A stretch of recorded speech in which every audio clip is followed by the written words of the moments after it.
Alright troops, VR Vampy here, welcome back to the channel, or if you're new here, welcome to the channel. Today, if you might not have guessed, I want to talk about the game Blood Omen. This is part of the Legacy of Kain series, which I'm going to be going through each game.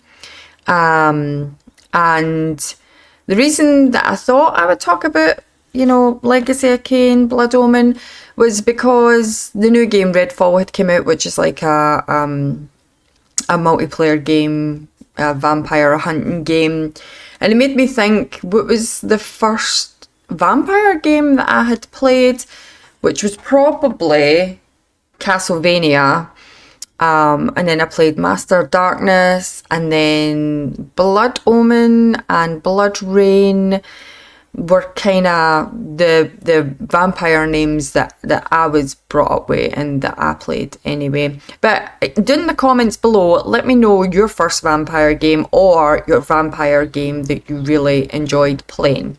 So, back to this.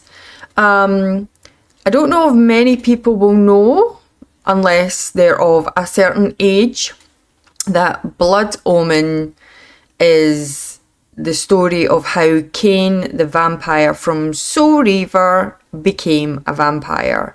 I mean, it's not the only reason that, the only story that he became a vampire, but this is how we find out how he became a vampire. Now, as I said before, guys, this game is old. It was developed by Silicon Knights and it was published by Crystal Dynamics and Activision. It was released on the 1st of November 1996 and then later came out for Microsoft Windows on the 3rd of September 1997. It is old. It's an old game, so I think that's why I know a lot of people will remember it or actually know that it has any kind of connection to the Soul Reaver games, because Soul Reaver came out in 1999 and it was a very different type of game than what Blood Omen is. Blood Omen's gameplay was your camera was like above your character and you saw everything from downwards. The graphics were not great. The cinematic scenes weren't even that great. The voice acting is done, who does Kain is the same person who does them in all the other games, but obviously the script wasn't brilliant. It was just what you would expect a 1996 game to be honest. So yeah, we've got a lot of characters in this game that we see in the other Soul Reaver games as well. And I'm going to have to I'm going to try and do this spoiler free before we come on to the other games. But I'm also going to have to speak about certain things so there's an understanding for people who maybe don't know the series. And we're going to start with the pillars of Nosgoth. So we're going to start speaking about that first to explain the reason, because the pillars of Nosgoth are in every single Legacy of Kain game. So let's start there, because like I said before, they're in every single Legacy of Kain game because they are the purpose, not the main purpose, the main purpose, but they are the purpose of majority of all the games. And the reason is because the pillars are connected to the land of Nosgoth. So if the pillars are corrupted, the land is corrupted and does not do good. And where did these pillars come from? Pillars were actually built by ancient vampires. And the reason that the vampires built the pillars was simply because of the Hilden, who were a different race. And the Hilden did not want to follow the ancient vampires' rules. So the ancient vampires decided to use these pillars because they've got like magical energy in them, to basically lock the Haldun into a demon realm. So they couldn't come in to nosgoth anymore. They couldn't come into the human realm, or, you know, where the vampires were. They were basically going to be locked in the demon realm. But the Haldun knew this was coming, and they decided that they were going to be one up on that. They thought if they couldn't stop this from happening, they could at least, you know, do something that would basically mean one day that they would be free, and that was to curse the vampires with immortality and a blood curse. So basically, they couldn't reproduce vampires. They lived forever, and as we know in Soul Reaver, we have the elder gods who's always talking about the circle of fate and how life goes on, and how the circle of fate needs a soul back, and because the vampires couldn't do that, they couldn't give back a soul, and it meant if the vampires died, there was no coming back. So the vampires would eventually die out. And if the vampires died out, they would be able to look after the pillars. So that meant that the pillars would just die. You know, they would wither and their magic would be weak. And then that means that the Haldun could come back in to the land of Nosgoth, and they would rule, basically. So there's a lot. This took me a lot, guys. I just remembered this as a game that I played. I remembered the story vaguely. I had to kind of go back and try and remember as much as possible. But when I looked up like the whole shebang of the history and stuff like that, there was so much information, because I never knew half of this stuff. So basically, that's what's happened. The Haldun are exiled. They get left this curse to the ancient vampires, give them immortality, and basically they have to feed it with blood. So the vampires decided the best thing to do would be to give their powers to the humans. They chose the humans to be the people who would then look after the pillars. That was what they decided to do. But I'm waiting for that motorbike to go by. But vampires being vampires, it wasn't like a mutual thing. It wasn't like, here, we're going to give you this power and blah, blah, blah. And basically they chose people and they kept them as slaves, them being their masters, and taught them how to look after the pillars, because each pillar is different. And basically the humans get sick of this, and finally after a while they decided that they were gonna take on the vampires, which they did, and they won. So now we have humans looking after the pillars, but the humans at least understood the importance of keeping the pillars, you know, looking after the pillars properly, because they did not want the Haldun coming back, and plus they knew that if the pillars were good, the land was good. That was their main thing. If they did what they were supposed to be doing and looked after them well, then their land was going to be fine and they didn't have to worry. So vampires, they get rid of the vampires. I mean, they're still vampires, but you know what I mean. Vampires are no control of the pillars anymore, and Haldun are trapped in a demon realm. We cushed it. We're up to date now, guys. So this brings me to the next part, is the Circular Nine. So let me explain who the Circular Nine are. The Circular Nine are basically the chosen ones that the vampires chose, who are all like sorcerers. They chose them to look after the pillars. Each pillar is different. You have 9 pillars, and you have 9 different sorcerers who specialise in a certain thing to look after their pillar. So we also have characters that we will see in other games, such as Soul Reaver and things like that, that are people who are the guardians of the pillars. One of them being Ariel. Now, we know Ariel as the lady who is a ghost or a spectre, and we see her in Soul Reaver, and she has like half a death face, like half a skeleton face and half a pretty face. But before this, she was a guardian of the pillars, and she gets murdered. Somebody kills her, but we'll come back to that. It's part of the story. Don't want to get into the story yet until you understand everything, okay? We'll come back to that. Another person who we see in other games, like the Kain games, is Mobius, the time streamer. He is a guardian of the time pillar. So, and we all know that Mobius' character can basically interact with different characters within different timelines, because obviously his power, to which he abuses at times, but we know him. He first started in Blood Omen, okay, so he's got part of a story in this as well, right?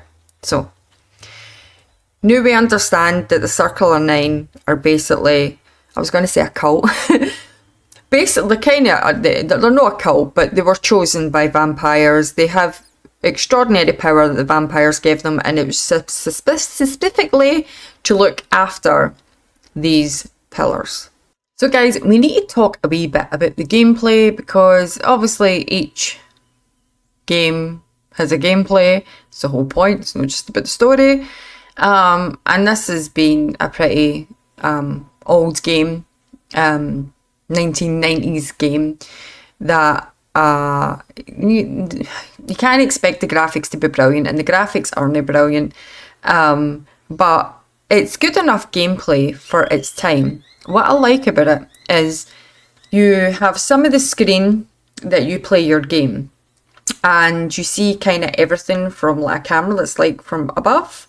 So like you see the shape, like tombs and stuff like that you go in, like a kind of map. And on your right hand side, you have like a picture, a Kain, and you have a vial with the blood, and that is your life. And you have like this kind of purple kind of weird symbols and stuff at the other side, and that is your magic. And as you go along fighting things, you will find like cards, and whatever's on the card will basically help you within the game. Like you can get like a black heart, and a black heart will fill up your vial to full of blood, and that is meant to be like the strongest vampires ever's black heart. That's why it helps you. You can also pick up like vials in places, and this will make your vial bigger. So as you go along your gameplay, your vial of blood will get bigger, which is basically you just getting more health as you go along and start fighting like, you know, enemies that are harder.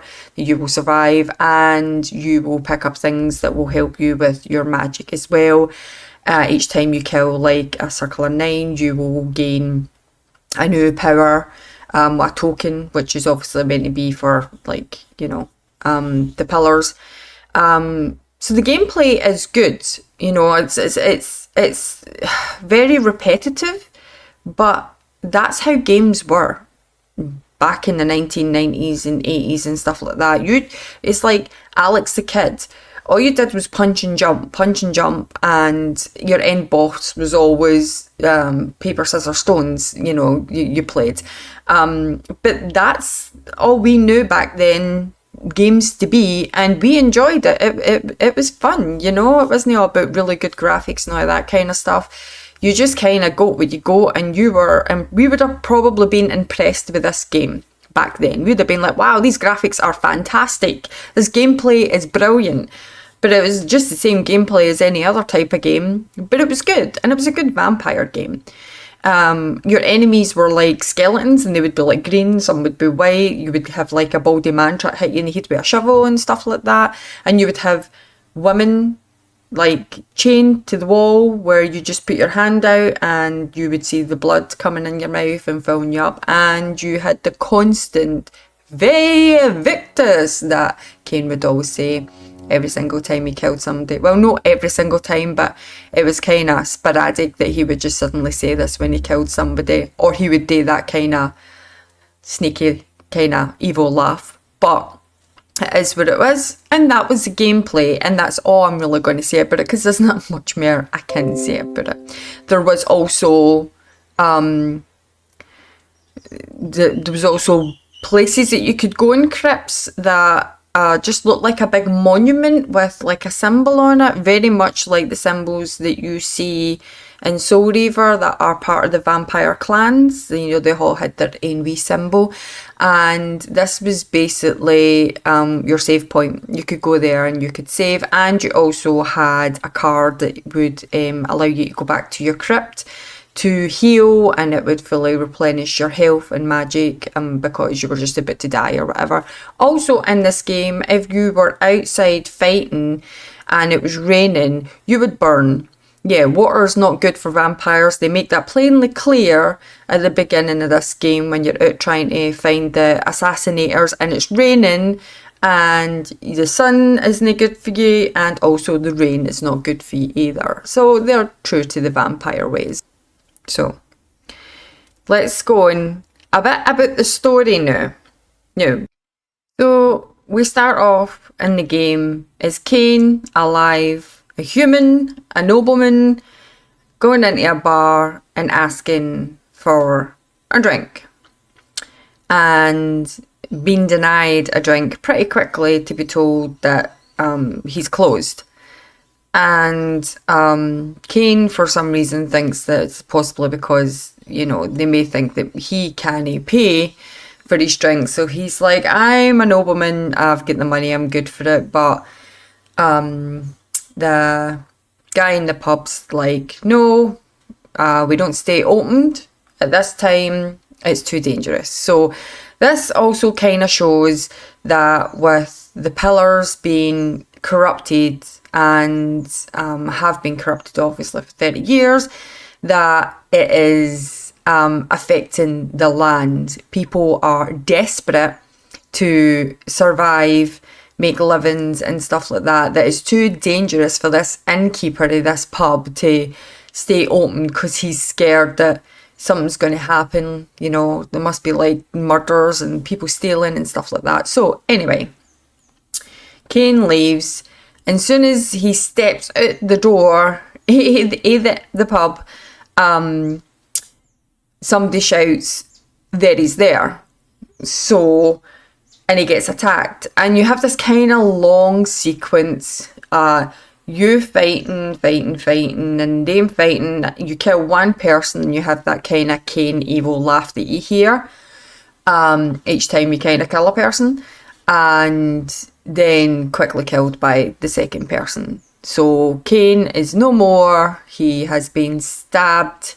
Well, he's been stabbed a few times because the other guy got a few hits in as well. But then a guy comes behind him and sticks a massive sword in his back while he's already on the floor, and you can hear Kain scream. And that is that. The end of that. Kain's dead. No more. So then you see Kain, and it kind of looks like hell, to be honest. It's all red and stuff, and he doesn't elaborate where he is, and he says he doesn't know where he is. He didn't know whether it was heaven or hell. He was just wanting revenge. He was just basically, he was like locked to two pillars, like two wooden stakes kind of things, and he's raging, you could say. And he's just thinking about these people who came up and murdered him and that his life's over, and he is just wanting revenge. So then we see somebody approaching Kain, and this person who is approaching Kain is called Mortanius, and Mortanius is part of the Circle of Nine, and he basically tells Kain that he can come back and he can get his revenge, and without even a second of thinking about it, Kain agrees. Mortanius pulls the sword from his back, hands it to him, and he instantly changes. His hair turns white, he turns grey, his skin turns grey, very pale, his armour changes from black, red and gold, and his eyes are now demonic looking because he is now a vampire. And he's not too happy about being a vampire because he's instantly wanting to find a cure. So after this, we see Kain going through, playing gameplay through the tombs and stuff like that, trying to seek the assassinators who killed him. And he finally finds them and he kills them, and he himself is like, that's it, my quest is done, I've done what I needed to do. And then we hear Mortanius' voice basically saying, your quest isn't over, these people were sent by somebody, and you need to find out who sent them to kill you. Do you want to know who put this on your head? And he tells him to go to the pillars, and he gives him some clue about the mind, says something about the mind, and at that time we don't know what he's talking about, but we're about to find out what he's talking about. Because soon as Kain goes to the pillars, he is met by a ghost or a spectre, who is Ariel, who is obviously one of the Circle of Nine who was murdered. And Ariel was the guardian of balance, hence why she was the one that was killed. But she also had a lover called Napraptor, and he was the guardian of mind. So he looked after the mind pillar. And he was overcome with such grief. And also, he suspected that somebody within the Circle of Nine had killed Ariel, that he went mad. And when he went mad, because obviously he's got the powers of the mind and stuff like that, his madness spread throughout all of the Circle of Nine, so they all went mad. And this is why the pillars are corrupted, and this is why they continue to be corrupted, because all of the Circle of Nine are mad.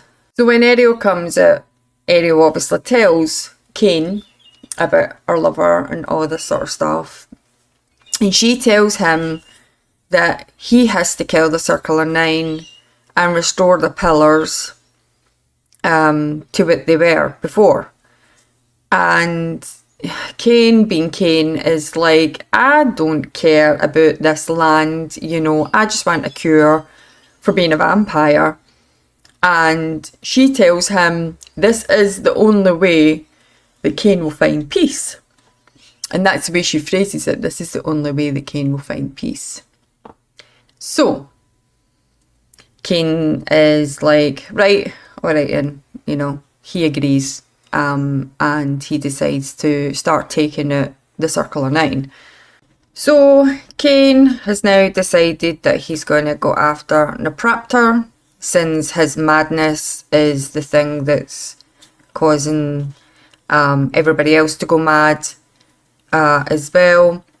We have the pillars at this point, and you can go up to the pillars and it will tell you what the pillar is, and basically who's the person who's basically looking after it. So basically if you went up to it and it would say, the Pillar of Time, Mobius, a time streamer, is the person who obviously deals with that pillar. And then you've got Mortanius, because we know Mortanius also is part of the Circle of Nine. He is the Pillar of Death. So, and then you also have Malik, because Malik is, he's a protector. So I think it's his like defense, because he is basically the protector of all the Circle of Nine now. So this is where we are. We're hunting for Napraptor. So he goes back to the pillars where Ariel is, and he has Napraptor's head, and he puts the head to the pillar, and basically the pillar consumes the head. The pillar turns white, so it's back to not being corrupted.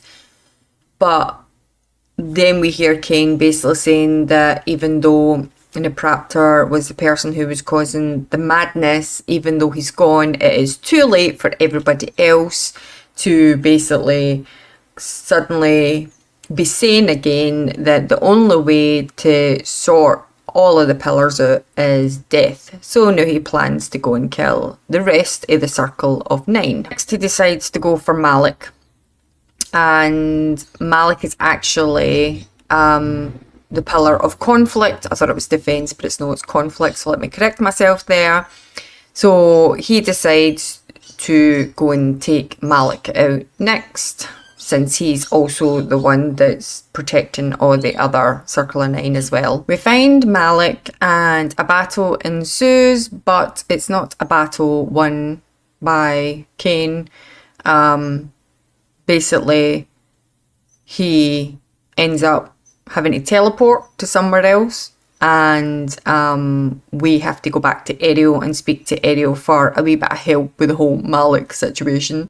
When we go back to Ariel, Ariel sees that we've come back empty-handed and tells us to go east to speak to the Oracle, who will help us find Malik again so we can rebattle and hopefully win.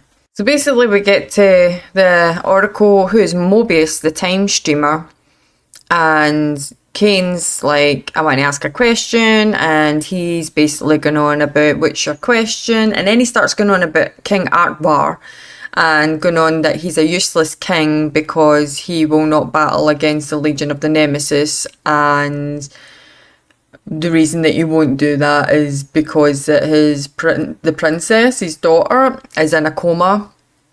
And Kain's just like, look, cut the crap. I've got a question, and it's who's Malik and how do I defeat him?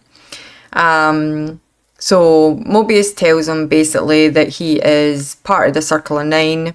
He is what is left, one of the original who's left the Circle of Nine, because the ancient vampire Vorador had infiltrated the Circle of Nine before and had managed to kill 6 of the Circle of Nine, and this was revenge for basically them killing a whole load of vampires, because the Seraphim were the people, like the Circle of Nine were the people who brought us the Seraphim, who kill vampires.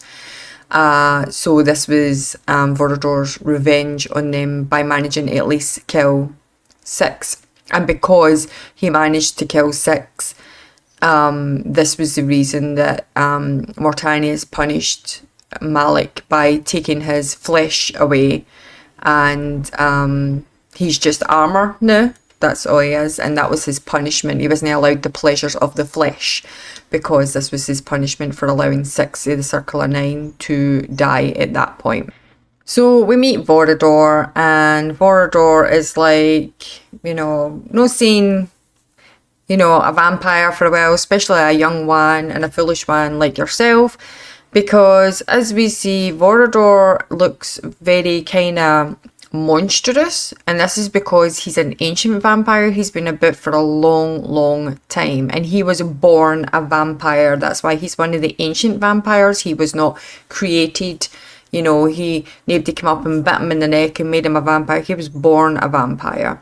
And even though Kain is no really kind of reborn a vampire, we kind of notice that Kain is still looking human at this point, but later on in Soul Reaver, when we see him, he is actually starting to look more monstrous. Instead of having hands, he has like 3 claws, and he almost has like these horns in his head, and his skin is, not looking too great either. So, he's, this is kind of, I suppose, what happens the longer that you're a vampire. You kind of evolve and change. Anyway, Vorador is basically like, oh, it's great being a vampire. We have power, and we humans want us to feed for them, to keep us alive and all of that sort of stuff. And Kain just thinks he's arrogant, and Vorador can't understand how he doesn't see what he has as some sort of gift because it's power. And he just goes on about telling the story about how he took out the 6 of the Circle of 9 and how he defeated Malik, and we noticed in that scene where we actually see him taking down the 6 Circle of 9 and defeating Malik that he has the Soul Reaver.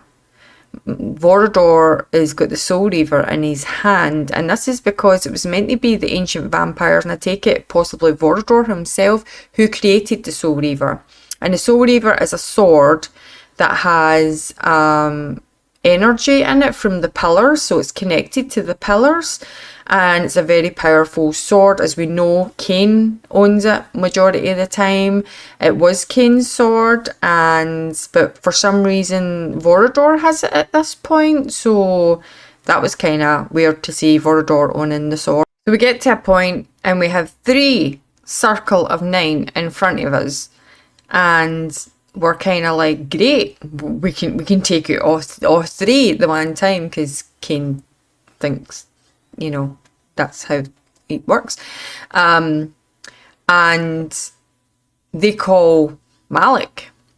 So Kain's like, no way am I losing the opportunity to kill more than 1 Circle of 9. The alchemist, he disappears when Malik comes, but there's still 2 left. And when obviously Malik comes, there's still 3.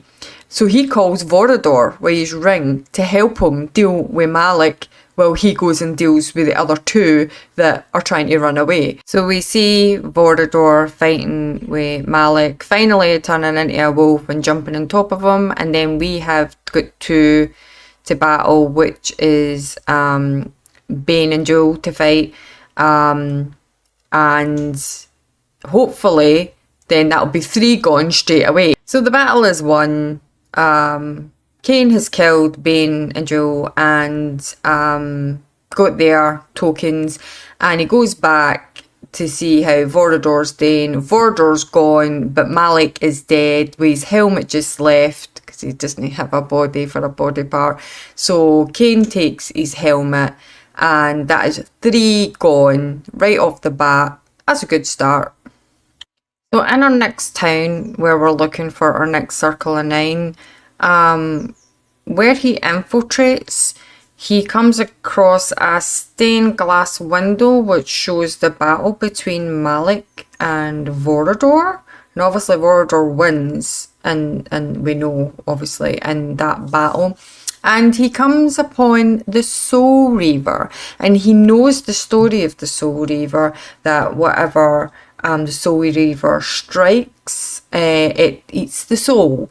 So now he owns the Soul Reaver.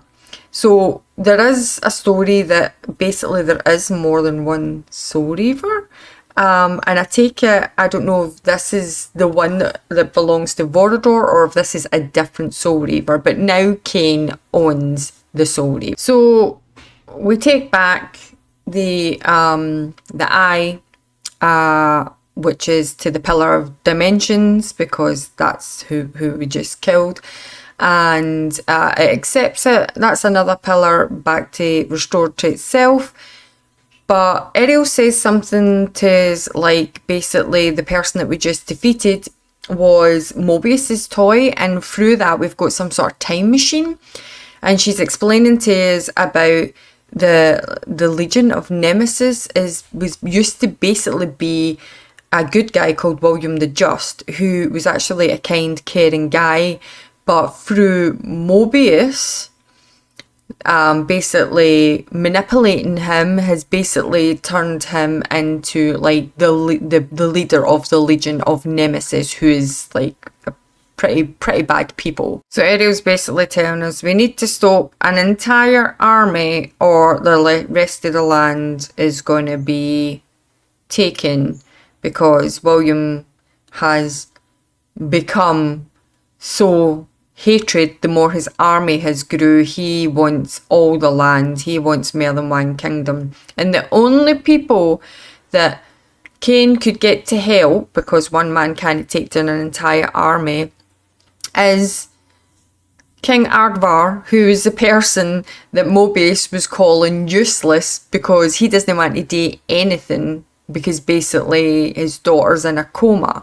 So now Kain's going to have to try and find a way to get him to shift his butt to help fight in this war. So Kain arrives and speaks to King Ardvar, who is basically saying he doesn't care about any battle or anything like that. He just wants his daughter, the princess, to be okay, and explains to Kain that he held a competition for making the most beautiful doll for his daughter, and the person who won asked for a lock of her hair. That's all that they asked for making the doll. And ever since they got that lock of hair, she's been in a coma. So Kain has agreed that he will go and find this person who has put this spell on the princess and bring her out of it. The king says if he does that, then he can have the entire kingdom. So Kain finds out about a secret passage that is in the castle that basically takes him to the place where the doll maker is, who made the doll. Quickly encounters the doll maker, and he is like refusing to give the princess's soul back. He's like, no, it's mine, it's mine. Quickly is defeated, and Kain looks for the soul, the princess, which he finds inside a doll. He takes back the doll maker's head and his daughter's soul back to the king.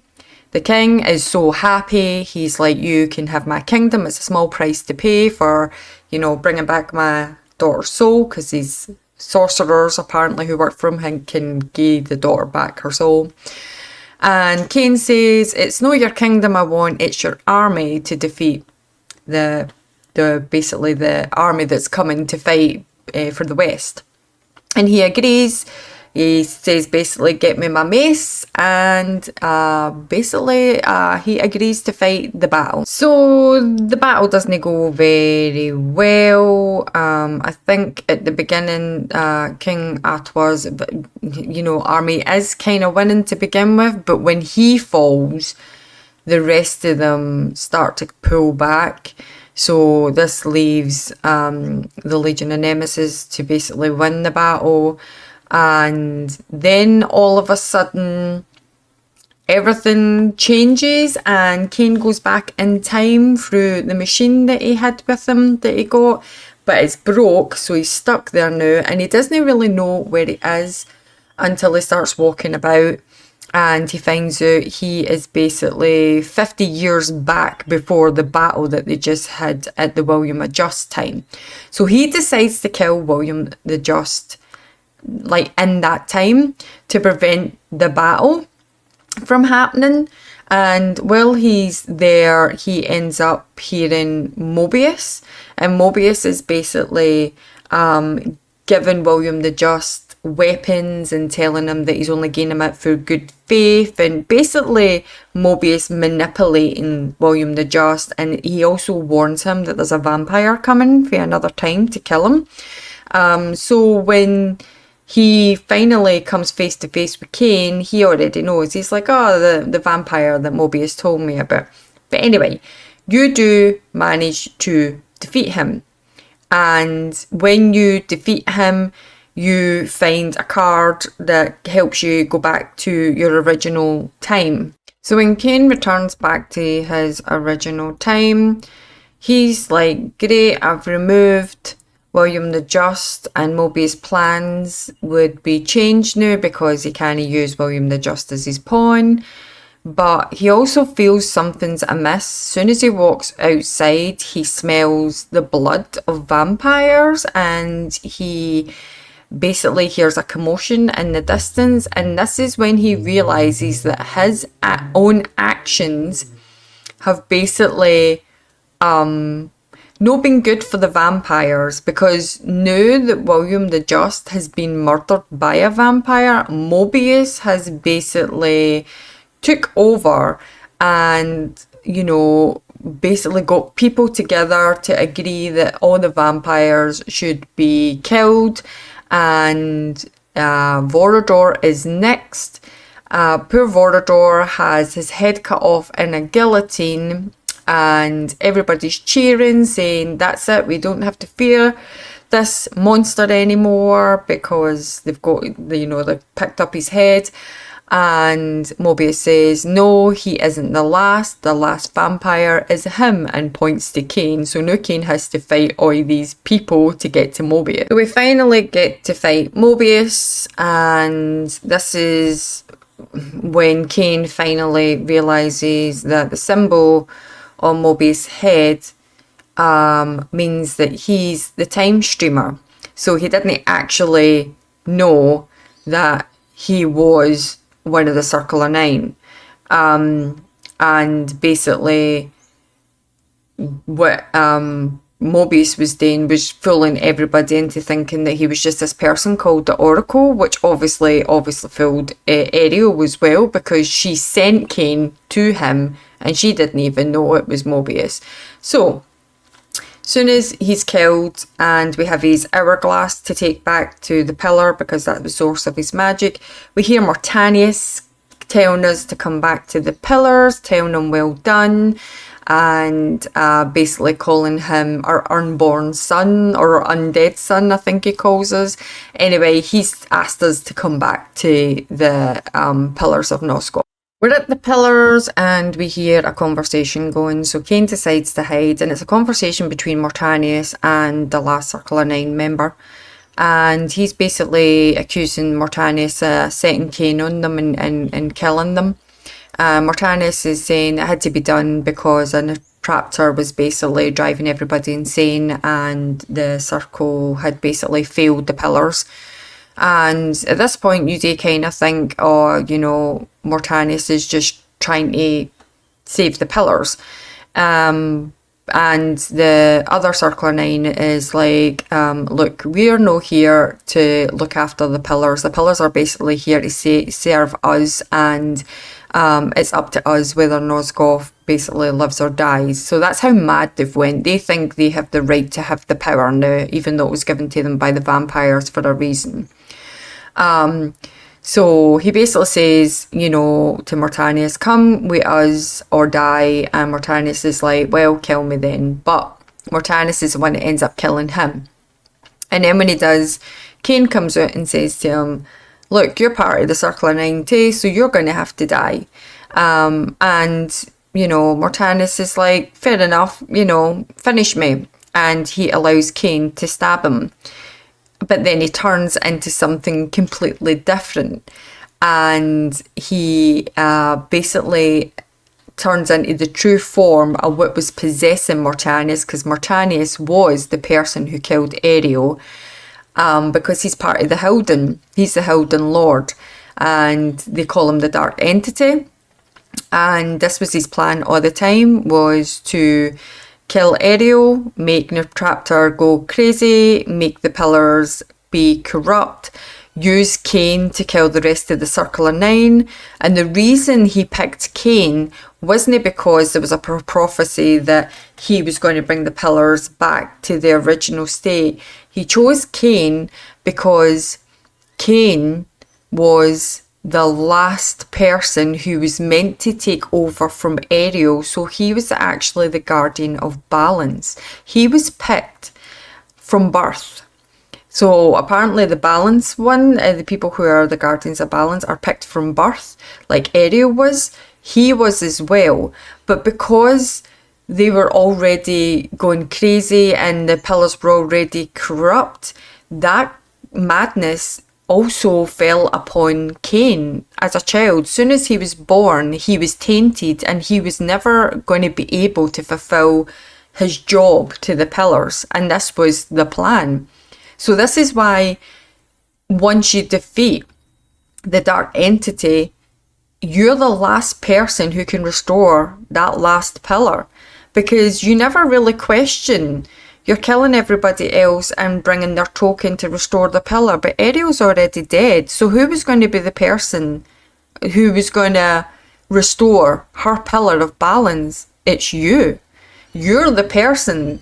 So this is why you have the choice. The choice is to sacrifice yourself. There'll be no more vampires and the pillars will basically come to being restored and the land will be good. Or staying a vampire, being the most powerful vampire there is on the land, but the land is then wasteland, just the way it is just now. That's your choice to make as the player. We know that obviously the choice that Kain makes is not to sacrifice himself because we see him in Soul Reaver and the place is still a wasteland. But obviously in this game, that is your choice to make. Guys, I really hope you enjoyed this video. I enjoyed making it. It was good. It was also difficult. This was a pain in the arse to edit, I won't lie. And I hope it is appreciated that you do appreciate the information that I had to look up and all that sort of stuff to get the stories right and stuff like that, and information about characters and pillars and all that sort of stuff. But also, I am going to wait to see how well this video does before doing Soul Reaver, because if this video doesn't do well, I don't see any point in doing Soul Reaver because there's so much work. If it does well, then I will do each game and go through the story of each game. If not, then to hell with it, I'm just going to go back to just doing the normal games that I play. But we'll see how it goes. I hope you enjoyed this episode. If you did, leave me a like, leave me a comment. If you're new to my channel and you enjoy my PC and VR content, please subscribe, and I shall see you in the next video. Bye bye.